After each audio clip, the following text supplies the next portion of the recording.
Assalamu alaikum. This is our second lecture on the topic of inheritance for our object-oriented programming course. We're going to continue from where we left off in the last lecture. In our last lecture, we briefly referred to the fact that there can be multiple different ways in which classes can inherit from one another. So if you recall from our last lecture, हमने एक hierarchy की बात की थी and we saw how there can be different types of inheritance hierarchies. So we're going to take a look at that concept in a little bit more detail in this current lecture. So the few very important types of inheritance that are, now these are not the only types of inheritances, there are other different types, but these tend to be the most important type of inheritance that exist in object-oriented programming. So we have single inheritance, multi-level inheritance, and multiple inheritance. Out of all these, the first one, which is single inheritance, is a fairly straightforward concept. So a single inheritance occurs when a derived class has only a single base class.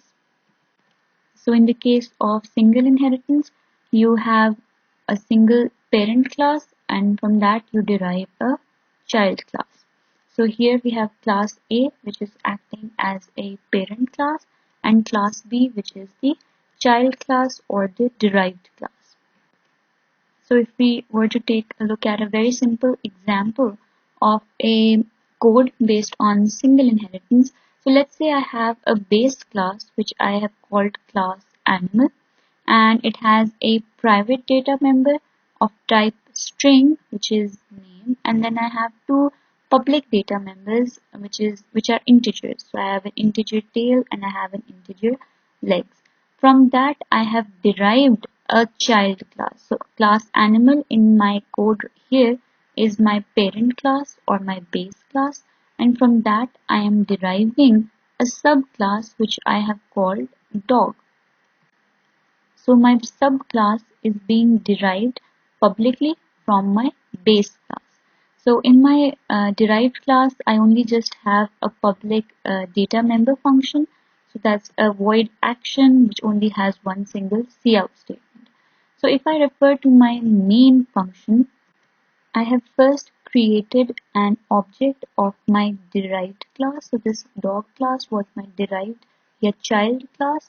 So I have created an object of that class and then I am accessing its inherited data members. So my derived class does not have in itself the data member legs, but since it inherited them from the parent class, I am able to access them directly in such a manner that I'm able to use the dot operator and I am able to write the cout statement dog has and dog.legs. I can refer to it in this manner. Similar for my other data member, I am able to write the statement dog.tail, but notice I have not actually tried to access my name member here, and the reason for that is since name is a private data member, it cannot be inherited, hence I have not actually directly tried to access it in my main function. We're going to take a look at later on in the lecture how we try and access private data members, but for now we are only going to try and access public data members. So this is a very simple case of single inheritance. The second type of inheritance is called multi-level inheritance. Now, multi-level inheritance occurs when a derived class is a base class for another class. So it's again very simple if we look at the visual depiction over here. So we have, let's say, a base class which is class A, and we have another class which is class B being derived from class A. Further on, we have a class C, which is then in turn being derived from class B. So again, what we have is a hierarchy, and multi-level inheritance implies that a derived class is derived from a base class, which is in itself a derived class of another base class. The third type of inheritance is called multiple inheritance. Now, multiple inheritance is again fairly straightforward. And what we mean by multiple inheritance is a derived class which has multiple base classes. So as the visual depiction shows over here, if your base class is inheriting from more than one class, so for instance, if B over here is inheriting from A1, it is also inheriting from A2, which is, let's say, also inheriting from a number of other classes, we say that it is a class which has multiple inheritance. The derived class B in this scenario would have multiple inheritance.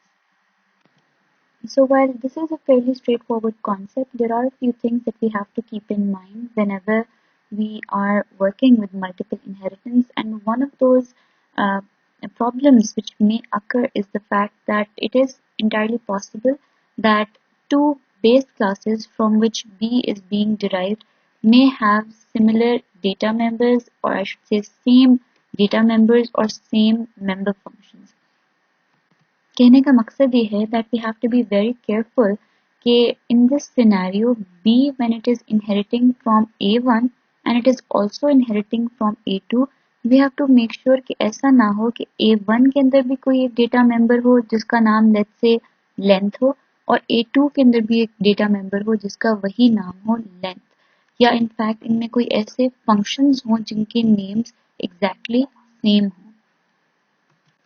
So let's take a look at one such ambiguity that may occur जब हम multiple inheritance के साथ काम कर रहे होते हैं. So let's say मेरे पास I have a single class जिसका नाम है class A, and इसके अंदर और कुछ नहीं है सिवाय it has a public function by the name of check.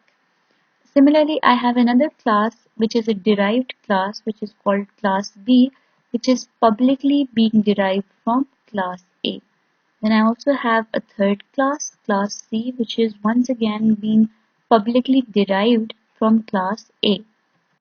And finally मेरे पास एक fourth type of class है, which is class D, which is being publicly derived from class B and also from class C.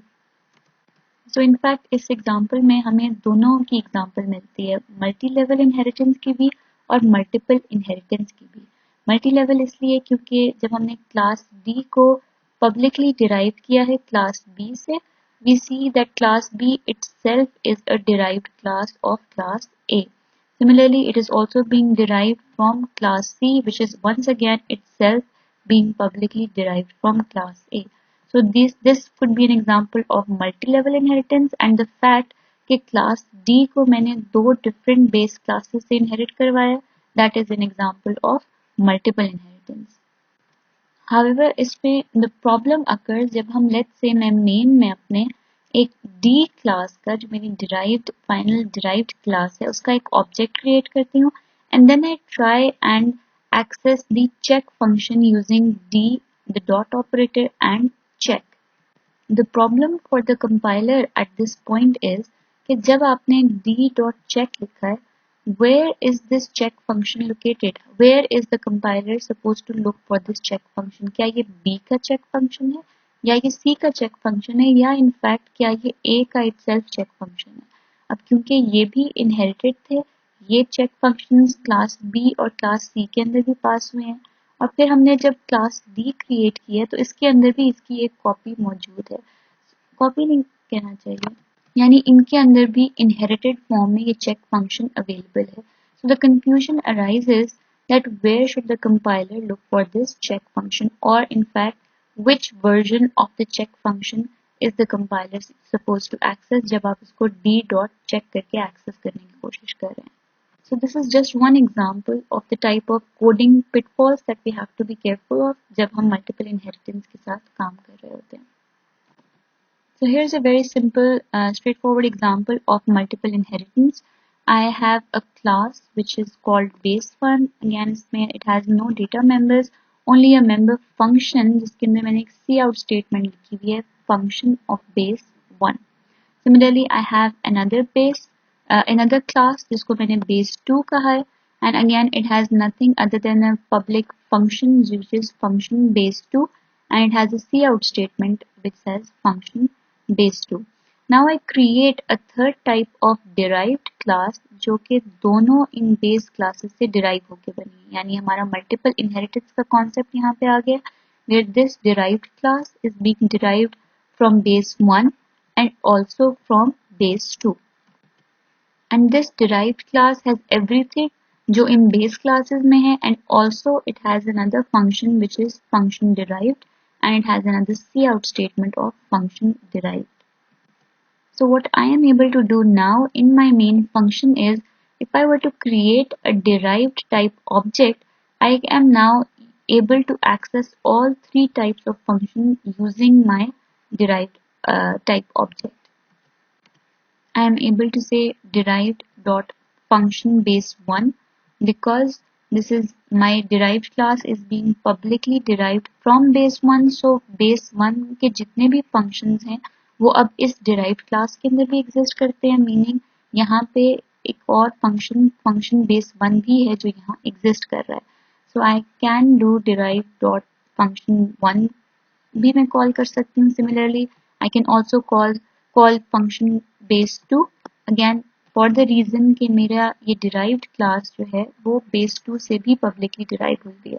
And आखिर में I can obviously also call its own function which is function derived. When I execute this program मुझे इस तरीके का output इसका मिल जाएगा, which is function base 1, उसके बाद function base 2 corresponding to this second statement, and then function derived corresponding to my last statement over here. So after types of inheritance, the next thing that we have to discuss is our visibility modes. Visibility modes control the access of inherited members, that is visibility and accessibility within the derived classes. आसान लफ्जों में what this means is visibility modes decide करते हैं कि आपकी base class के inherited members derived classes में किस तरीके से एक्सेस किए जाएंगे और वेदर और नॉट उनको एक्सेस किया जा भी सकता है या नहीं.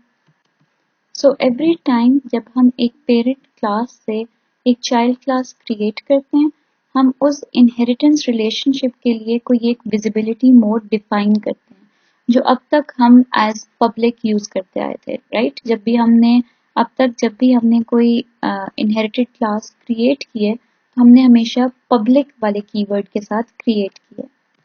लेकिन इनफैक्ट हमारे पास multiple different types of visibility modes exist करते हैं. So we can actually choose to either derive a child class publicly, or we can choose to derive it in a protected manner or in a private manner. So whenever we are choosing one of these visibility modes, we are actually choosing whether our derived class is actually able to access our base classes protected members or our base classes public members. Do we want our derived classes to be able to access directly the protected or the public members, or do we want to protect the private and the protected members of our base class from even our derived classes? Each type of visibility mode offers a different type of functionality. Until now, we have largely ignored the protected type of visibility. हमने अब तक जब भी बात की है, so either we've talked about the private data members or private inheritance, or we've talked about public data members and public inheritance. So we also have a third type of visibility which is protected class. इससे पहले हमें ज़रूरत नहीं थी तो हमने protected को बहुत ज़्यादा डिस्कस नहीं किया था. Protected visibility is most important जब हम इन टर्म्स ऑफ इनहेरिटेंस बात करते हैं. टिपिकली प्रोटेक्टेड और प्राइवेट के अंदर कोई मेजर डिफरेंस नहीं होता, एक्सेप्ट द फैक्ट कि private members can not be accessed in inherited classes and protected members can. So public members जो हमारे हैं वो तो हमेशा डायरेक्टली एक्सेसिबल होते हैं by the users of a class, or in fact even outside the class public members को directly access किया जा सकता है. Then we have private members. Now private members, they are not directly accessible by users of a class, not even by the derived classes. So we already know this, that outside of a class हमें different set and get functions लिखने पड़ते हैं if we want to access our private data members. So the third type of access mode is protected, and protected access mode defines the fact that directly accessible by the derived classes but not by the users. तो यानी अगर हम अपने inheritance को protected claim करते हैं तो protected data members जो हमारे होते हैं वो डायरेक्टली एक्सेसिबल होते हैं बाय द डिराइव्ड क्लासेस। यानी जब आपने अपनी चाइल्ड क्लासेस क्रिएट की हैं वो प्राइवेट मेंबर्स को तो एक्सेस नहीं कर सकते थे, लेकिन अगर आप प्रोटेक्टेड मेंबर्स डिक्लेयर करते हैं तो प्रोटेक्टेड मेंबर्स आपकी इनहेरिटेड क्लासेस के अंदर डायरेक्टली एक्सेसिबल होते हैं। लेकिन अगर आप उसको मेन से एक्सेस करने की कोशिश करेंगे तो वो एक्सेस आपको नहीं मिलेगा। So it can not be accessed by the object जो आप उस क्लास के क्रिएट करते हैं, लेकिन it can be accessed by the member function जो उस क्लास के अंदर एग्जिस्ट कर रही हैं। So the first type of inheritance is public inheritance, and this is the type of inheritance जो अब तक हम यूज करते आए हैं। So public inheritance के अंदर base class के public members of the base class become public members of the derived class. जो base class के public members थे वो derived class के अंदर भी public members ही रहते हैं। Similarly जो base class के protected members हैं, protected members of the base class, they become protected members of the derived class. यानी इन public और protected members के अंदर कोई difference नहीं आता, लेकिन difference कहाँ पे है? That private members of the base class are inaccessible within the derived class. यानी हमने ये पिछले लेक्चर में भी थोड़ी सी बात देखी थी कि प्राइवेट मेंबर्स कभी भी इनहेरिट नहीं किए जाते। सो दैट मीन्स कि इवन दो आपने पब्लिकली इनहेरिट करवाया है अपनी चाइल्ड क्लास को, बेस क्लास के private data members will still be inaccessible within the child class. So let's take a look at a very simple example. I have a base class जिसके अंदर मैंने एक private data member declare किया हुआ है जिसका नाम A है, which is integer type. It's a private data member. Then I also have protected, मैंने डिक्लेयर किया हुआ है एक फंक्शन जो कि सिंपली इस A की वैल्यू को सेट करने के लिए है। So I have one private data member and then I have a one protected member function in class base. Then I have defined a class which I have called derived class और उसको मैंने publicly inherit या publicly derive कराया है from my base class। और इसके अंदर मैंने एक public function declare किया है which is set data, जो एक input लेता है और उस input को set value function को pass कर देता है। अब ये सेट वैल्यू फंक्शन इसके पास कहाँ से आया? ये इसके पास आया जब हमने इसको पब्लिकली बेस क्लास के साथ इनहेरिट करवाया। So this set value function is essentially this set value function जो इस बेस क्लास से डिराइव क्लास के अंदर इनहेरिट हुआ है। So keeping in mind the rules of public inheritance, let's take a look at कि क्या चीजें या क्या एक्शंस वैलिड हैं और क्या एक्शंस इनवैलिड हैं in terms of public inheritance. So let's say मैंने पहले वाले सिनेरियो के अंदर डिराइव्ड क्लास का एक ऑब्जेक्ट क्रिएट किया और देन मैंने इस ऑब्जेक्ट के थ्रू सेट वैल्यू फंक्शन को कॉल करने की कोशिश की। So let's recall our rules of public inheritance. Private data members जो हैं वो इस इनहेरिटेड क्लास के अंदर डायरेक्टली एक्सेसिबल नहीं है और प्रोटेक्टेड जो भी फंक्शंस हैं या डेटा मेंबर्स हैं वो सभी के सब डिराइव्ड क्लास के अंदर भी प्रोटेक्टेड हैं। और अगर इफ वी रिकॉल हमने ये बात कही थी कि प्रोटेक्टेड और प्राइवेट में जनरली कोई और फर्क नहीं होता सिवाय इनहेरिटेंस के केस के अंदर। So for all practical purposes protected members भी प्राइवेट ही होते हैं। वी नो कि हम कभी भी प्राइवेट मेंबर्स को डायरेक्टली अपने ऑब्जेक्ट के थ्रू एक्सेस नहीं कर सकते। हेंस जब आप इस तरह करने की कोशिश करेंगे आपको एक्सेस वाला एक एरर आएगा। So you can not directly access the set value function because this is a protected member of the base class, जिसको जब आपने पब्लिकली इनहेरिट करवाया तो ये प्रोटेक्टेड मेंबर फंक्शन इस क्लास का भी एक प्रोटेक्टेड मेंबर फंक्शन बन जाता है, which means you cannot directly call it in your main function. In the next scenario हमने एक बेस टाइप का ऑब्जेक्ट क्रिएट किया। अब हमने डिराइव्ड क्लास के थ्रू हमने एक्सेस नहीं करना चाह रहे, अब हम डायरेक्टली बेस क्लास का मैंने एक ऑब्जेक्ट बनाया और इसके थ्रू मैंने इसका सेट वैल्यू फंक्शन कॉल करने की कोशिश की है।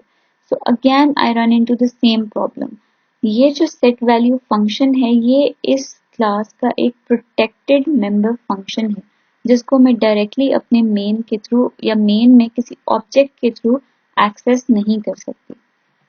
So the correct way to actually set a value for my integer a would be कि अगर मैं एक derived class को object बनाऊं और इस object के थ्रू set data function को कॉल करूं। Now set data function जो है वो इस derived class का एक public function है। अगर function public है so that means I can access it from my main function. So यानी what I did here is that I called a public function of my derived class। मैंने इसे object dot set data call किया और इसको एक integer value पास कर दी। इस set data function ने इस value को accept किया और इसने अपना जो protected member function था which is set value उसको कॉल किया। So recall के protected member functions and protected data members inherited classes के अंदर access किए जा सकते हैं। इनहेरिटेड क्लास के अंदर एक्सेस किए जा सकते हैं, आउटसाइड ऑफ क्लास एक्सेस नहीं किए जा सकते। लेकिन ये तो function inside of class exist कर रहा है, यानी सेट डेटा के अंदर जब हम गए तो this is a member function. इस मेंबर फंक्शन ने एक और मेंबर फंक्शन को जो कि प्रोटेक्टेड है उसको कॉल किया जिसको हम यहाँ पे देख सकते हैं और इसको यही वैल्यू पास की जिसने इवेंचुअली इस वैल्यू को a के ऊपर जाके सेट कर दिया। So this is the correct method through which we have to access private data members अगर हम कभी भी किसी भी डिराइव्ड क्लास के ऑब्जेक्ट के थ्रू किसी प्राइवेट डेटा मेंबर को सेट करना चाहते हैं। The second type of inheritance that we have is called protected inheritance। अब protected inheritance के भी कुछ रूल्स हैं। जब हम inheritance protected फॉर्म में कराते हैं तो public members of the base class they become protected members of the derived class, but the protected members of the base class they remain protected members of the derived class। यानी public को हम basically थोड़ा upgrade कर देते हैं, public members protected बन जाते हैं, प्रोटेक्टेड जो हैं वो प्रोटेक्टेड ही रहते हैं, लेकिन प्राइवेट मेंबर्स जो हैं वो एज ऑलवेज हमेशा की तरह इनएक्सेसिबल रहते हैं with in the derived class. तो अगर हम सिंटैक्स इसका देखें तो जहाँ पे हम पहले पब्लिक लिख के डिराइव किया करते थे अपनी चाइल्ड क्लासेस को, यहाँ पे हम प्रोटेक्टेड का कीवर्ड यूज करके अपनी चाइल्ड क्लास को डिराइव करते हैं। So here's an example of a code using protected inheritance। इसके अंदर हमने एक क्लास डिफाइन की है which is called the grandparent class let's say, और इसके अंदर मैंने एक पब्लिक फंक्शन डिफाइन किया है which is called grandparent method। ठीक है, और इसके अंदर मैंने सिंपली एक सी आउट स्टेटमेंट करवाई है which is method in the grandparent class। अच्छा, एक ही बात कि आपको अक्सर ये टर्म नजर आएगी which is method। Don't be confused by this. Method और फंक्शंस एसेंशियली सेम मीनिंग रखते हैं एक्सेप्ट कि मेथड एक स्पेशलाइज्ड टर्म है जो हम उन फंक्शंस के लिए यूज करते हैं जो कि क्लासेस के अंदर डिफाइन होते हैं, यानी जो क्लासेस के मेंबर फंक्शंस होते हैं। तो टेक्निकली मेथड जो है वो एक सब कैटेगरी होते हैं ऑफ फंक्शंस जहाँ पे हम क्लास से आउटसाइड अगर फंक्शंस डिफाइन होते हैं तो हम उनको फंक्शंस भी कह सकते हैं, लेकिन क्लास से आउटसाइड जो डिफाइंड फंक्शंस हैं हम उनको मेथड्स नहीं कह सकते। So methods is a specialized term जो हम यूज करते हैं for functions which are member functions of different classes. So I will say कि क्लास का एक मेथड है, दैट मीन्स वो हम क्लास के मेंबर फंक्शन की बात कर रहे हैं। सो इस केस के अंदर एक उन्होंने मेथड या एक फंक्शन कह लें डिफाइन किया हुआ है for the grand parent class और वो एक पब्लिकली डिफाइंड फंक्शन है। ठीक हो गया। Then I have another class parent और इसको मैंने प्रोटेक्टेड वे में इनहेरिट करवाया है फ्रॉम ग्रैंड पेरेंट। अब प्रोटेक्टेड इनहेरिटेंस हमने क्या कहा था कि पब्लिक जो भी चीजें होती हैं वो इस डिराइव्ड क्लास के लिए अब क्या हो जाएंगी, प्रोटेक्टेड हो जाएंगी, यानी public will convert to protected. इसके अलावा इसके अंदर पेरेंट यानी डिराइव्ड क्लास जो है मेरी पेरेंट क्लास, अब ये कंफ्यूज ना हुए, पेरेंट इसका नाम पेरेंट है लेकिन ऑब्वियसली ये एक चाइल्ड क्लास है of the grand parent class. इसके अंदर अपना एक पब्लिकली डिफाइंड मेथड है which is the parent method और अगेन इसके अंदर सिर्फ एक सी आउट स्टेटमेंट डिफाइंड है। लास्टली एक third type of class define की गई है जिसको अगेन प्रोटेक्टेड फॉर्म में इनहेरिट करवाया गया है from the parent class. So again, this is another example of multi-level inheritance. Grandparent से inherit किया parent ने और parent से inherit किया child ने. और सब ये inheritances जो हैं वो protected form के अंदर हुई हैं. और protected form के अंदर अभी हमने देखा है कि जो भी public members होते हैं, public data members होते हैं या public functions होते हैं, वो derived class के अंदर जाके protected बन जाते हैं और जो पहले से protected होते हैं वो protected ही रहते हैं. So child class के अंदर भी there is a child method defined. Again this is defined publicly and it has a cout statement. और cout statement के साथ इसने अपने दूसरे protected methods को भी इसके अंदर call किया हुआ है. So like I said, क्योंकि जो भी पिछली classes के अंदर यानी base classes के अंदर public थे वो इस class के अंदर private हो गए हैं. Private नहीं हो गए, sorry, protected हो गए हैं. और protected member functions को हम within that class जो है वो call कर सकते हैं. So let's take a look at our main function. यहाँ पे हमने क्या किया, हमने child type का जो हमारी second level hierarchy के ऊपर एक derived class है, multi level hierarchy के अंदर एक derived class है, उसका एक object create किया. Now if we try to execute this line which is c dot grandparent method, we will get an error. For the reason कि like we discussed, ये जो grandparent method है वो C के लिए अब एक protected member है और protected members को हम object के through outside of the class access नहीं कर सकते. Same for parent method. Parent method भी parent class का एक public method था या function था जो कि चाइल्ड क्लास के लिए अब प्रोटेक्टेड हो गया है. और अगर चाइल्ड क्लास के लिए प्रोटेक्टेड हो गया है तो चाइल्ड का कोई भी ऑब्जेक्ट इसको डायरेक्टली मेन से एक्सेस नहीं कर सकता. लेकिन ये किसको एक्सेस कर सकता है, जो इसका अपना एक पब्लिक फंक्शन है. सो सी डॉट चाइल्ड मेथड इस चाइल्ड क्लास का एक पब्लिक मेथड है, इसलिए हम इसको मेन से एक्सेस कर सकते हैं. और हमने इसको मेन से एक्सेस किया और इसके अंदर फिर से जो पिछली क्लासेस के प्रोटेक्टेड मेंबर फंक्शंस थे उनको इसके थ्रू कॉल किया. तो ये कोड मैं आपको सेंड कर दूंगी and please do take a look at it in detail. Coming back to our types of inheritance या विजिबिलिटी मोड्स जो थे हमारे, उसके अंदर third type of inheritance is called private inheritance. अब प्राइवेट इनहेरिटेंस के अंदर public members of the base class, they become private members of the derived class. Even protected members of the base class, they become private members of the derived class. और जो पहले ही private members of the base class हैं, they remain inaccessible within the derived classes. So जब भी हम private type of inheritance करते हैं, उससे consequence हमारा ये होता है कि जो भी data members, जो भी member functions हैं इन योर बेस क्लास वो हमेशा एज प्राइवेट इनहेरिट होकर आपकी डिराइव्ड क्लास के अंदर आते हैं. और जो प्राइवेट मेंबर्स पहले से ही प्राइवेट मेंबर्स जो थे वो एज ऑलवेज इनएक्सेसिबल रहते हैं आपकी डिराइव्ड क्लास के अंदर.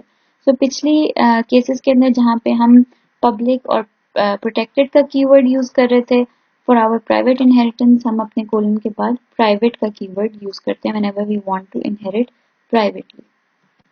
So here's an example of private inheritance. We've defined a class parent जिसके अंदर publicly हमने एक parent method define किया है जो कि again एक simple cout statement है which says inside parent method. उसके बाद हमने एक class, एक derived class define किया जिसका नाम child है और उसको हमने privately inherit करवाया from my parent class. और इसके अंदर मैंने एक public function define किया which is child method और again this only just has a cout statement. और इस फंक्शन के अंदर ही बाद में मैंने एक पेरेंट मेथड फंक्शन कॉल किया. अब ये पेरेंट मेथड फंक्शन क्या है, ये वो पब्लिक मेथड है फ्रॉम द बेस क्लास जो इनहेरिट होने के बाद, प्राइवेटली इनहेरिट होने के बाद इस क्लास के अंदर जाके अब प्राइवेट हो गया. अगेन क्योंकि हमने प्राइवेट इनहेरिटेंस की है और प्राइवेट इनहेरिटेंस के रूल्स से कि जब भी आप प्राइवेट इनहेरिटेंस करते हैं everything which is public in the base class becomes private in the derived class. यानी इसका consequence क्या होगा कि अगर हम main के अंदर एक child type का object create करें तो हम इसका अपना function which is child method वो तो डायरेक्टली कॉल कर सकते हैं, और अगेन वो हम इसलिए कॉल कर सकते हैं क्योंकि वो इस डिराइव्ड क्लास के अंदर एक पब्लिक मेथड है। Public methods can always be called outside of the class, लेकिन क्या हम पेरेंट मेथड कॉल कर सकते हैं? The simple answer is no. Why? Because हमने इस पेरेंट मेथड को जब इनहेरिट किया है वो यहाँ पे आके अब एक प्राइवेट मेथड बन गया। अगर प्राइवेट है तो वी ऑल नो कि हम इसको outside of the class and importantly main के अंदर हम डायरेक्टली कभी भी एक्सेस नहीं कर सकते। तो अगर आप इस लाइन को एग्जीक्यूट करने की कोशिश करेंगे, this will obviously give you an access error. So this is an overall summary of everything that we've discussed regarding visibility modes. ये वही चीजें हैं, इसको सिर्फ एक टैबुलर फॉर्म के अंदर लिख दिया गया है कि अगर हमारे पास विजिबिलिटी मोड हमारा पब्लिक है तो हमारे पब्लिक मेंबर्स इनहेरिटेड क्लास के अंदर पब्लिक होते हैं, प्रोटेक्टेड मेंबर्स प्रोटेक्टेड होते हैं, लेकिन एज ऑलवेज प्राइवेट मेंबर्स हमेशा ही इनएक्सेसिबल रहते हैं डिराइव्ड क्लासेस के अंदर। अगर हमारा विजिबिलिटी मोड प्रोटेक्टेड है तो हमारे पब्लिक मेंबर्स डिराइव क्लास के अंदर जाके प्रोटेक्टेड होंगे और हमारे प्रोटेक्टेड मेंबर्स जो हैं वो प्रोटेक्टेड ही रहेंगे, लेकिन again private members will never be accessible in the derive class. और अगर हम प्राइवेट इनहेरिटेंस करते हैं तो सब कुछ हमारा यानी हमारे पब्लिक मेंबर्स भी और हमारे प्रोटेक्टेड मेंबर्स भी प्राइवेट हो जाते हैं जब हम इनहेरिटेड क्लास के अंदर जाके डिराइव क्लास के अंदर जाके उनको एक्सेस करने की कोशिश करते हैं। Just so we are clear, जब हमने यहाँ पे लिखा है कि प्राइवेट मेंबर्स आर इनएक्सेसिबल, हमारा मतलब है डायरेक्टली इनएक्सेसिबल होते हैं डिराइव्ड क्लासेस के अंदर, लेकिन आप उनको एक्सेस कर सकते हैं बेस क्लास के गेट फंक्शंस या सेट फंक्शंस के थ्रू, जिस तरह हमने पहले इंट ए वाली एग्जांपल के अंदर पहले हम देख चुके हैं कि हमारा मतलब ये होता है कि डायरेक्टली डिराइव्ड क्लास उसको एक्सेस नहीं कर सकती, लेकिन may be it can access some other public function जो कि बेस क्लास के अंदर एग्जिस्ट कर रहा है, जो लेट्स से सेट फंक्शन होगा जो कि एक्सेस कर सकता है अपने प्राइवेट मेंबर्स को। So we can access but we can not access private members directly, we need get and set functions to access them. तो अगेन ये एग्जांपल भी सिंपली एक समरी है of everything that we discussed visibility mode से related. अगर हमारे पास एक base class है उसके अंदर हमारे पास 3 different type of integers defined है, एक पब्लिक है विच इज x, एक प्रोटेक्टेड है विच इज y और एक प्राइवेट है विच इज z। तो अब अगर हम एक क्लास उससे डिराइव करते हैं जो कि let's say private derived class का नाम है और वो प्राइवेटली डिराइव हुई भी है बेस क्लास से, उसके लिए x जो कि पब्लिक था वो अब जो है प्राइवेट हो गया, y जो कि पहले प्रोटेक्टेड था वो भी अब प्राइवेट हो गया, क्योंकि अगेन प्राइवेट डेरिवेशन के अंदर क्या होता है सब कुछ जो है वो प्राइवेट हो जाता है, और z जो है वो पहले प्राइवेट था वो अब हमेशा कभी भी डिराइव क्लास के अंदर एक्सेसिबल नहीं होगा। अगर हम इसी तरह से एक और क्लास लेते हैं जो कि पब्लिकली डिराइव की है हमने उसको it's been called public derive, और वो पब्लिकली डिराइव की गई है from the base class.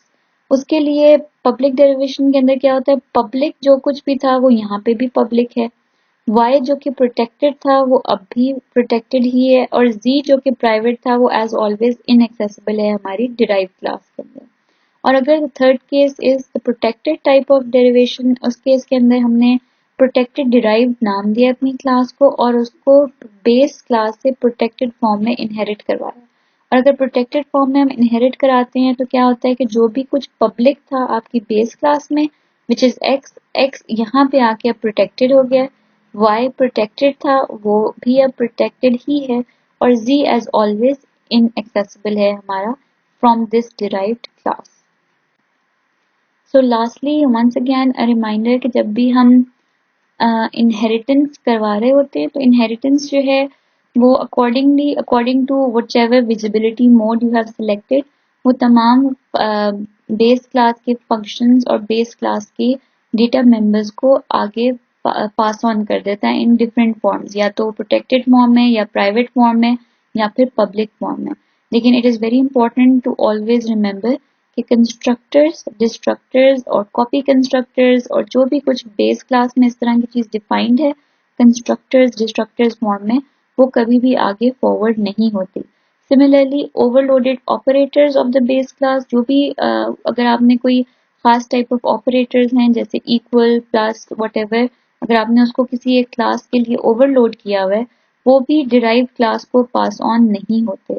Similarly friend functions भी जो हैं वो पास ऑन नहीं होते। सो अगर आपने किसी एक बेस क्लास के लिए कुछ फ्रेंड फंक्शंस डिक्लेयर किए हुए हैं, वो डिराइव्ड क्लास के लिए फ्रेंड फंक्शन नहीं होंगे।